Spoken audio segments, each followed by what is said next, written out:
Indian super താരം നയൻതാരയെ നിരന്തരം വിമർശിച്ചുകൊണ്ടിരിക്കുന്ന ഒരാളാണ് യൂട്യൂബർ അന്തനൻ. ഇപ്പോഴിതാ സൂപ്പർ താരത്തെക്കുറിച്ച് മറ്റൊരു ആരോപണവുമായി രംഗത്തെത്തിയിരിക്കുകയാണ് യൂട്യൂബർ.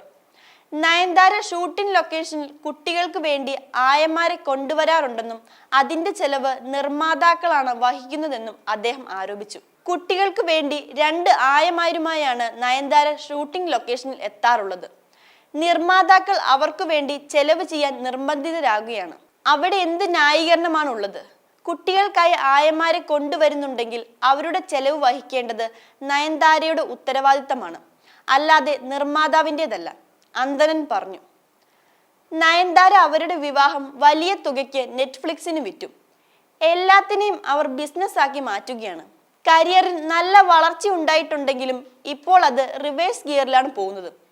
അടുത്തിടെ പുറത്തിറങ്ങിയ ചിത്രങ്ങളൊന്നും ബോക്സ് ഓഫീസിൽ വലിയ സ്വാധീനമുണ്ടാക്കിയിട്ടില്ലെന്നും അദ്ദേഹം പറഞ്ഞു. മുമ്പും നയൻതാരയ്ക്കെതിരെ നിരവധി ആരോപണങ്ങൾ ഉന്നയിച്ചിട്ടുള്ള ഒരാളാണ് അന്തനൻ. ഒരു സിനിമയ്ക്ക് 12 കോടി പ്രതിഫലം വാങ്ങാറുണ്ടെന്നും സിനിമകൾ വലിയ വിജയങ്ങൾ കരസ്ഥമാക്കാതിരിക്കുമ്പോഴും ഇത്രയും ഉയർന്ന പ്രതിഫലം വാങ്ങുന്നത് എന്തിനാണെന്ന് അദ്ദേഹം ചോദിച്ചിരുന്നു. ഈ വീഡിയോ നിങ്ങൾക്ക് ഇഷ്ടമായാൽ ലൈക്ക് ചെയ്യുക. കൂടുതൽ വീഡിയോകൾക്കായി യോഗനാഥം ന്യൂസ് ചാനൽ സബ്സ്ക്രൈബ് ചെയ്യുക.